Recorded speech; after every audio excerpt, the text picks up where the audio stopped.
নমস্কার বন্ধুরা, আমার চ্যানেলে সকলকে স্বাগত। আমার আজকের রেসিপি হলো লাল লাল ঝাল ঝাল চিকেন কষা। তো তার জন্য আমি নিয়ে নিয়েছি 500 গ্রামের মতো হাড় সহ মুরগির মাংস।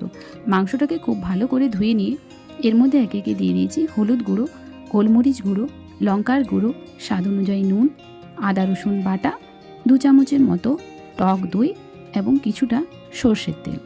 সমস্ত উপকরণগুলো দেওয়া হয়ে গেলে মাংসটাকে খুব ভালো করে মেখে নিতে হবে। মাংসটা খুব ভালো করে মাখানো হয়ে গেলে এটাকে রেখে দেব প্রায় 1 ঘন্টা মতো। এর মধ্যে কড়াইয়ে দিয়ে দিয়েছি সর্ষের তেল, 2 থেকে 3 চামচের মতো তেল দিয়েছি। এরপর এর মধ্যে দিয়েছি কিছুটা গোটা গরম মশলা। গোটা গরম মশলা থেকে যখনই গন্ধ বার হবে এর মধ্যে দিয়ে দিবেন পেঁয়াজ কুচি। এখানে 2টো মিডিয়াম সাইজের পেঁয়াজ নিয়েছি। পেঁয়াজটা হালকা লাল লাল ভাজা হয়ে গেলে এর মধ্যে দিয়ে দিতে হবে আদা রসুন বাটা।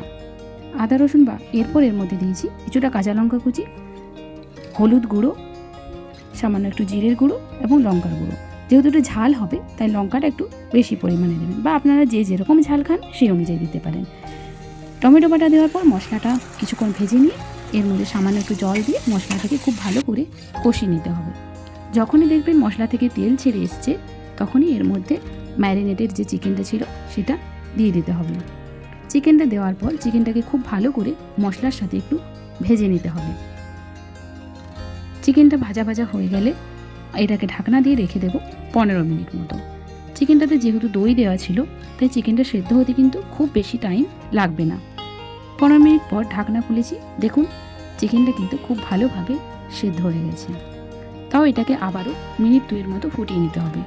যেহেতু ম্যারিনেশনের সময় নুন দেওয়া ছিল তাই নুনটা আর দেওয়ার দরকার পড়েনি। এখানে সামান্য একটু চিনি অ্যাড করেছিলাম, যেটা ভিডিওতে দেখাতে ভুলে গেছি। আপনাদের যদি নুন কম মনে হয় এখানে অবশ্যই নুন দিতে পারেন। এরপর এর মধ্যে দিয়েছি সামান্য একটু গরম মশলা গুঁড়ো এবং কিছুটা কুচনো ধনেপাতা।